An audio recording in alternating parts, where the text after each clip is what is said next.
hindi mo gugustuhing maging immortal? Karaniwang inaasahan na mabuhay ang tao ng hanggang 70 taon. Pero malakas ang guardian angel mo. Pwede kang umabot ng 100 taon. Congrats! Makakatanggap ka ng 100,000 pesos na pabuya mula sa gobyerno. Pero, paano kung mabuhay ka ng walang hanggan? Mukhang exciting, di ba? Pero paano kung sabihin ko sa'yo na baka hindi mo gustuhin ang walang katapusang buhay? Bakit nga ba? Tara, pag-usapan natin.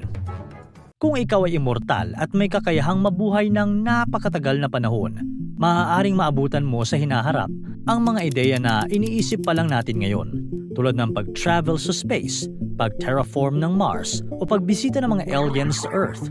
Worst case scenario, baka maabutan mo pa ang paggunaw ng mundo. Kung mayaman ka, baka maging isa ka sa mga makakapag-travel sa ibang planeta sa labas ng ating galaxy. Ang saya sigurong isipin na matutuklasan mo ang lahat ng mga pangyayaring ito kung ikaw ay immortal. Matagal na tayong pamilyar sa konsepto ng immortality, lalo na sa mga vampire series at movies tulad ng Twilight at Interview with the Vampire.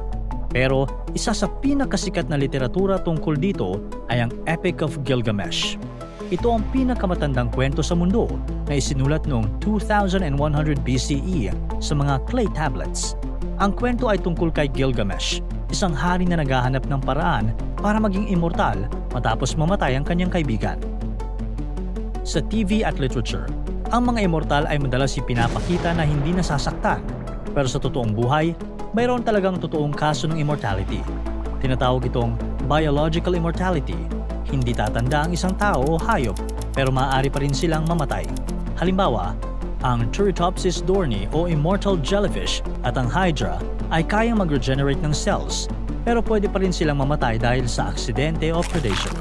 At alam mo rin ba na sa loob ng nakaraang 200 taon, halos dumoble ang life expectancy ng tao dahil sa mas magandang sanitation, education, at medicine.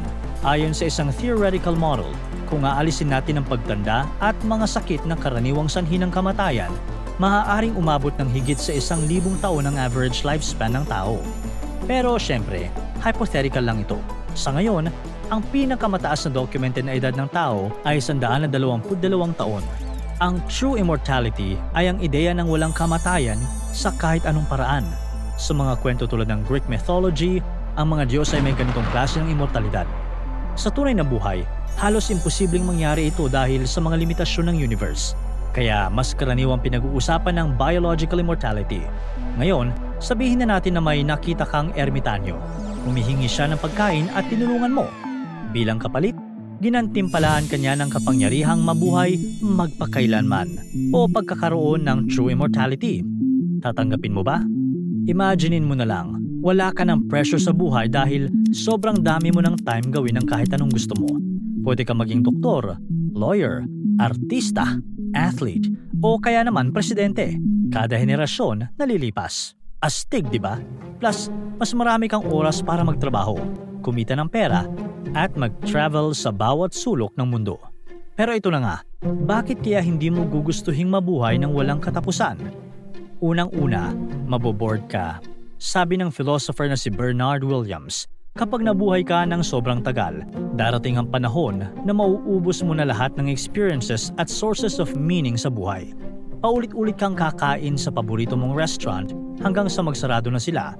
Paulit-ulit kang manonood ng mga basketball games na sa paglipas ng panahon, nag-iiba ang mga players na mas bata sa'yo at hindi mo na gusto.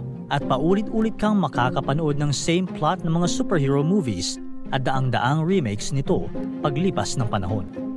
Dahil sa paulit-ulit, mapipilitan kang humanap ng bagong interes o gawin ang mga bagay na hindi mo naman gustong gawin. Kung dati, mahilig ka lang sa mga jazz concert, darating ang panahon na susubukan mo ng pumunta sa mga metal rock concert. Yo! Rock and roll! Ang tanong, kung nagawa mo na lahat, ano pa ang silbi ng buhay? Ang pagiging limitado ng oras natin sa mundo ang nagbibigay halaga sa bawat experience. Sabi nga nila, YOLO, you only live once. Kaya bawat risk, challenge at accomplishment ay nagiging sobrang mahalaga at memorable. Parang TV series, kapag paulit-ulit na lang ang nangyayari, nakakabagot na rin panoorin. Pangalawa, habang tumatagal ang buhay mo, malaki ang posibilidad na magbago o mawala ang sense of identity mo. Imaginein mo na lang na isa kang karakter sa isang napakahabang soap opera. Isang kwento na umaabot ng libu-libong taon. Habang tumatagal ang buhay mo, dumaranas ka ng iba't ibang yugto at pagbabago. At ang mga alaala mo ang bumubuo sa iyong pagkatao. Sa simula, malinaw ang mga alaala mo. Kung sino ka, ano ang mga pinaniniwalaan mo, at paano mo naiintindihan ang mundo. Pero sa paglipas ng mga taon, mas dumarami ang mga alaala mo. Isipin mo na ang bawat araw ay nagdadala ng bagong memories at hindi mo na lahat ito maaalala. Ang mga dating mahalaga sa iyo, tulad ng mga mahahalagang detalye ng iyong pagkatao, ay maaaring mag-fade o mawala. Halimbawa, maaaring sa isang yugto ng buhay mo, naging isang mapagmahal na pari ka na masigasig sa iyong misyon. Ngunit sa susunod na yugto, maaaring bigla kang maging isang makapangyarihang mafia boss. At sa mga sumunod na taon, maaaring mapagod ka na at mawala ng malasakit. Parang naglalakad ka lang na walang pakialam sa anumang bagay. Nonchalant. Ang danger dito ay baka mawalan ka ng koneksyon sa tunay mong pagkatao.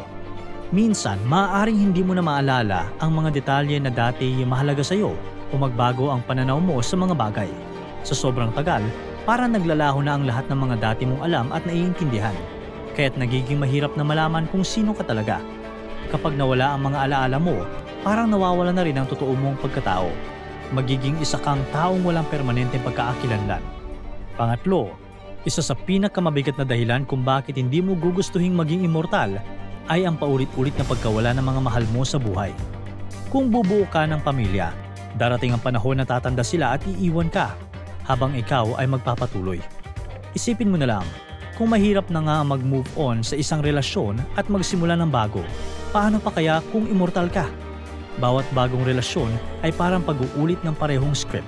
Magsisimula ka na naman sa bagong conversations, muling magkakaroon ng mga paulit-ulit na arguments at mga sitwasyon na parang ikaw lang ang nagbabago habang ang drama ay laging pareho. At sa bawat tao na darating sa buhay mo, parang bawat relasyon ay isang remix ng mga dating alaala na walang katapusang cycle na walang bago. Pero syempre, siguradong mamahalin mo pa rin ang bawat tao at mag-iiwan sila ng malalim na sugat kapag nawala sila. Mauulit ito ng paulit-ulit. Sa bawat henerasyon na bubuuin mo, mararanasan mo ang sakit ng pagkawala. Sa sobrang tagal ng panahon, mapapagod ka ng bumuo ng bagong pamilya o makipag-ugnayan sa mga bagong tao. Dahil alam mong haharapin mo rin ang parehong kapalaran. Pagka mas piliin mo na lang ang mapag-isa, malayo sa iba, upang iwasan ang sakit ng lungkot at pangungulila. Mga emosyon na mahirap labanan at paulit-ulit mong mararanasan. Isa pang dahilan kung bakit aayawan mo ang immortality ay dahil sa kalungkutan o pagiging lonely. Sabi nga, no man is an island. Kailangan ng tao ang companionship o makakasama sa buhay.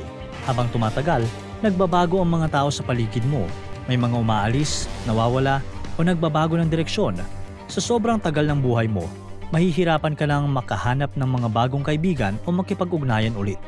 Mahalaga ang relationships at pagmamahal mula sa iba. Pero kung paulit-ulit kang maghahanap ng mga taong magmamahal sa iyo, magiging exhausting ito in the long run.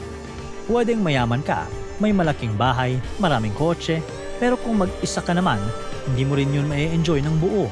Sa simula, exciting dahil kaya mong gawin ang lahat ng gusto mo. Pero darating ang oras na mapapansin mong wala ka nang makakausap o mapagsasabihan ng kwento ng buhay mo. Yung mga masasayang alaala na pinagdaanan mo, ikaw na lang ang nakakaalam at minsan, yun ang nakaka-frustrate. Darating din ang araw na marirealize mo na mas masaya ang buhay kapag may ibang tao na naka-appreciate sa existence mo. Mas fulfilling kapag may ibang taong napapasaya mo o na-enjoy ang presence mo sa buhay nila. Doon mo marahil matatagpuan ang tunay mong purpose. Kasi kung lagi kang nag-iisa, mawawala ang gana mo sa buhay. At sa huli, pati yung pagiging immortal mo, mawawalan na rin ng halaga. Panglima, kung hahaba ng sobra ang buhay mo, paulit-ulit mo ring itatanong sa sarili mo, ano bang purpose ko ngayon? Lalo na kung pakiramdam mo nagawa mo na lahat ng posible sa napakahabang panahon. Sa simula, pwede mong i-dictate ang buhay mo sa pagtulong sa mga nangangailangan, tulad ng mga mahihirap o mga taong may sakit. Maganda yun kasi may sense of fulfillment sa paggawa ng mabuti. Kung may kakayahan ka pang mag-regenerate o mag-heal, baka maging parang superhero ka. Tulad ni Deadpool o Wolverine. Parang exciting, pero habang tumatagal, mapapaisip ka kung kaya mo pa bang panindigan ang responsibilidad na yun forever. Sabi nga sa Spider-Man, "With great power comes great responsibility." Pero hindi lahat ng tao kayang buhatin ang ganitong klaseng burden, lalo na kung walang katapusan. Depende sa personality mo. Pwedeng sa una, motivated ka. Pero paano kung dumating ang araw na mapagod ka na rin? Kahit superhero ka pa, nakakapagod din magligtas ng paulit-ulit. Sa sobrang dami ng oras at pagkakataon, baka dumating ang point na magdududa ka kung may value pa ba ang ginagawa mo. Kasi, let's be real, kung hindi ka mamamatay, lahat ng challenges eventually magiging routine na lang. And what if dumating ang araw na kahit gaano ka-powerful, wala nang natitirang dahilan para magpatuloy? Yung dating thrill ng adventure, mawawala kung hindi mo rin naman alam kung saan ka papunta. Pang-anim sa mga dahilan kung bakit maaaring hindi mo gustuhin ang mabuhay ng napakahabang panahon ay ang biological aging.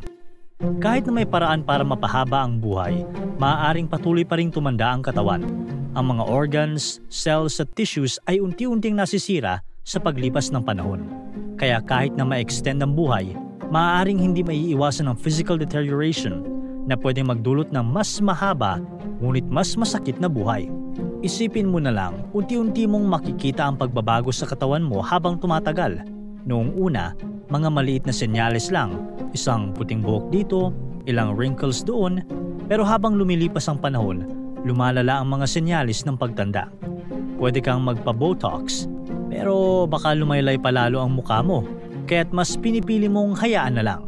Makakaramdam ka na rin ng panghihina sa tuhod at kasukasuan. Kahit ang mga dating paborito mong exercise tulad ng Zumba ay nagiging mahirap na. At ang kaya mo na lang ay mag-crochet. Habang tumatagal, ang bawat hakbang ay tila mas mabigat.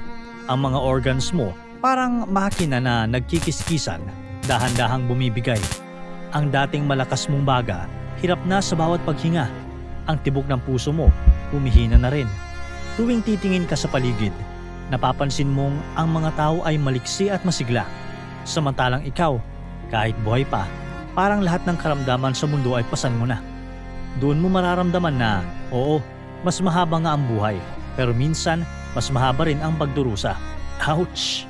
Pang-7, kung isa kang immortal, pwede kang maging sobrang sikat. Baka paggising mo, mukha mo ang nasa bawat newsfeed at headline. Viral ka. Parang ikaw na lang ang laman ng bawat TV screen at social media platforms. Sa isang laboratory, makikita mo ang mga scientists na busy sa pag-aaral ng graphs at data. Excited silang malaman kung anong klaseng kapangyarihan ang meron ka. May mga nakahandang ituturok sa iyo at para kumuha ng mga samples sa katawan mo.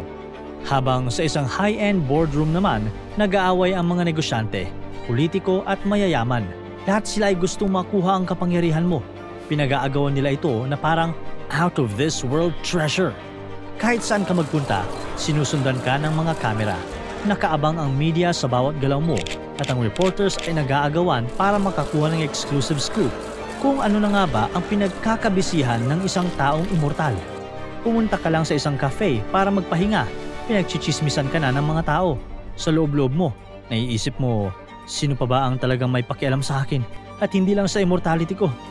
At doon mo mararamdaman, wala kang choice. Kailangan mong magtago, umiwas sa spotlight, itago ang immortalidad mo at humanap ng lugar kung saan wala nang magtatanong kung sino ka o kung ano ka talaga. Sa madaling salita, kapag immortal ka, mayroon kang dalawang option, maging sikat o magtago. Ayon sa 2018 New Scientists Ask the Public Survey, 21% lang ng mga tao ang gustong mabuhay ng walang katapusan. Isang bahagi ng survey na ginawa ng Sapir Research sa UK. May 30% naman na somewhat likely na tatanggapin ang immortality. Pero halos kalahati ng mga tao ay tila tanggap na ang kamatayan. Patunay ito na maraming tao ang may ideya kung ano ang maaaring mangyari sa kanila kung sakaling magkaroon sila ng immortality. Siguro may mga taong sasamantalahin ng pagkakataong ito para sa kanilang personal na dahilan. Pero ang unang tanong sa pagkakaroon ng mahabang buhay ay kung ano ang purpose nito. Kaya kung mangyari na alukin ka ng isang ermitanyo ng kapangyarihan ng immortality, nasa iyo ang desisyon. Depende ito sa iyong values at pagkakakilala mo sa iyong sarili. Pero tandaan, may malaking dahilan kung bakit limitado ang oras natin sa mundo. At isa na rito ang pagpapahalaga sa bawat sandali ng buhay. Para tuloy-tuloy ang saya at kwentuhan, huwag kalimutan mag-subscribe sa Bubbly YouTube channel at pindutin ang notification bell.